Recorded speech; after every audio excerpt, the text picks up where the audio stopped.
कटक बक्सी बजार स्थित कला विकास केन्द्र प्रेक्षालय राज्यस्तरीय चित्रांकन नृत्य प्रतियोगिता कटक सदर थाना अंतर्गत गोपालपुर स्थित लास्य डांस एकाडेमी अनुकूल्य पंचम लास्य प्रतिभा प्रतियोगिता अनुष्ठित हो प्रतियोगित जूनियर सब जूनियर और सीनियर एपरी 3टी श्रेणी में विभक्त कर शताधिक प्रतियोगी अंशग्रहण करते। उक्त प्रतियोगिता सकाळु संध्या समय पर्यंत चली संध्या समय एक सभार आयोजन कर उक्त सभार मुख्य अतिथि भाव जोगदे कटक जिला भाषा साहित्य संस्कृति अधिकारी नलिनीकांत साहू सम्मानित अतिथि भाव गुरु महेश्वर गुरु चित्तरंजन साहानी जोगदे भव्य कार्यक्रम को आगे नहीं। उक्त सभा कार्यक्रम को अनुष्ठान संपादिका समीक्षा दीक्षित प्रतिष्ठाता देवदत्त पंडा सहयोग सबरंजन परिचालना करते।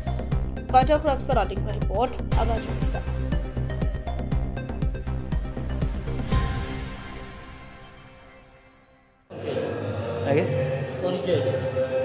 मो देवदत्त पंडा लास्य डांस एकाडेमी प्रतिष्ठाता।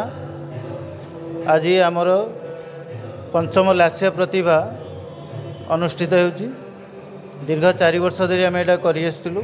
ए वर्ष आउ टिके बड़ आकार रे करिचु। प्रति पेरेंट्स मानकर सहयोग रे ए सब जिनिस आमर आगे चलीची। आमर आजिर कार्यक्रम रे संध्या बेल कार्यक्रम रे जिला संस्कृति अधिकारी श्रीयुक्त नलिनीकांत साहू मुख्य अतिथि भाव में जोग देइथिले एवं गुरु चित्तरंजन साहानी गुरु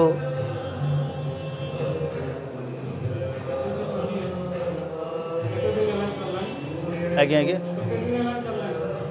आज ये गोटे दिन ही चली प्रतिवर्ष से गोटे दिन ही करूँ किंतु प्रतिवर्ष आमर सकाळ 8टारू दिन 4टा भितर सरी जाए।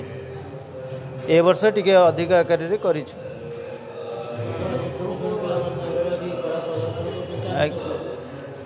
बहुत आड़ू आमर ओडिशा भितर ओडिशा बाहर बहुत आड़ू बहुत कलाकार आसीथिले एथिरे अंशग्रहण करथिले।